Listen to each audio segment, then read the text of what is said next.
FTM400FXB, welcome to my channel. I thought I had to show these side by side. They're both fantastic radios, but the latest, newest model is the FTM500. So what's the difference? Well, you get this big VFO knob here on the 500. They both do VHF, UHF. They both have APRS, and they work well. The functionality that you've got with the 500, I suppose, is you have got dual C4FM receive. You've got the speaker in the head unit as well as in the back unit. You don't get that with the 400. I don't think you can plug a microphone in the 400, so no, you can't plug a microphone in the head unit. It looks like there is a GPS connector on the side. There's definitely one here on the right of the 500 and a 6-pin microphone connector. Screen wise, well, it's very hard to not love the 400 screen. There are many functions that you can't do on the A band or the B band and vice versa on the 400, but there are some functions that you can't do on the 500. Now, when the 400 was new, it probably cost about £450, but it didn't include the Bluetooth unit, which now is about £100. This does have the Bluetooth unit installed. But you did get the SCU cable with it. The SCU20 came with it. So really, it was a good package. And they just got it right day one. You still got C4FM. You've got the DX button, group mode. And so I rate them both equally. I'm not going to say that I think one is better than the other.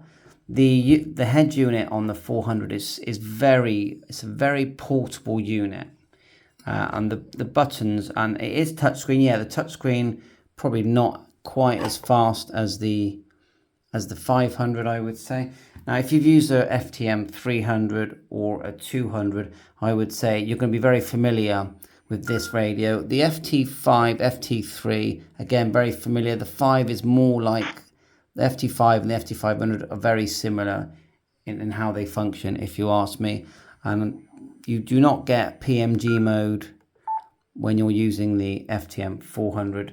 Pretty sure, yeah, you do get it in the 5, but it works better PMG mode on the 500. They really enhanced it, especially if you program some frequencies that are in there, busy frequencies. You're going to love that.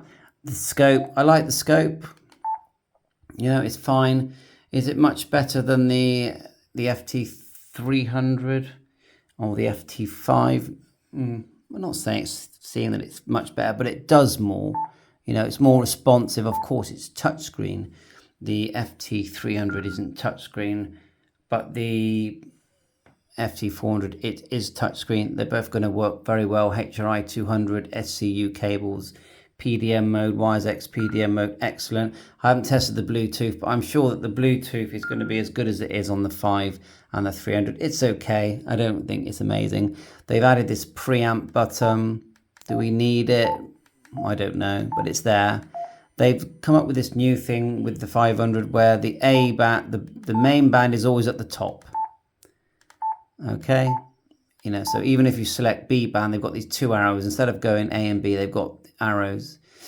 Okay, fair enough. Yeah, they're trying to sort of lead the way on this and come up with innovative ideas, if that's the way you say it. So volume here, you can see the volumes are linked at the moment. It's turning both volumes up at the same time, but they can be independent, and you push them, you get your squelch. Same with the other radios. So they have a very similar feeling to them. Now, you can see I've got the 710, and I really love the 710. I love it, everything about it. But of course, this is the winner, is the external display. If anyone ever says to me 7300 or 710, I love them both, but I've used them both many times, but the external display is always going to win for me. So overall, is the FT500 worth £630? I think yes. I think you get a lot for your money. It's the latest radio, and the fact that you can listen to 2 hotspots at the same time is pretty cool. The PMG function, that's to me is a real big one for me. It's the real big one, the PMG function. It just looks great on this. It looks quite good on the 200 as well. Let's turn that down. That's my probably Let's go memory. Okay, that's better. They've both got the YAESU button, so you can use it with your hotspot. So yes, I do think it's worth it, just like the 400 was worth it when it came out. And even, you think about it, the FT5, that's a £400 radio.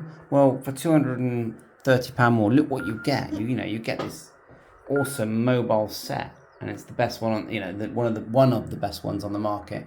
Of course, other manufacturers have got their eye on each other, and they're all coming up with great designs. We're very lucky. The ham radio community and the ham radio hobby is really fantastic at the moment. It's the best time ever to join this hobby. There's so much you can do. All the manufacturers are coming out with excellent equipment. I've got my 710 here, 705, which I also think is a fantastic radio. So thanks for watching my channel. I'm going to be doing lots of videos with the FTM500. Yes, I am keeping my 400. I don't want to part with that because I know that I'll regret it if I do. I do like the 705. To me, it's one of the best radios I've ever had. It does so much as well, and I've got network radios. So thanks for watching my channel. Catch you on air at 7.3. You let me know. Are you going to keep your FTM400, or are you going to sell it and buy a FTM500, or are you going to do what I'm going to do and keep them both because they're fantastic radios and I can have great fun with both of them? One can be running APRS, the other one can run my hotspot and my local node. I can, if I want, I can assign one to PDN mode, YAESU PDN, and it's just great fun. 7.3, catch you on air, all the best.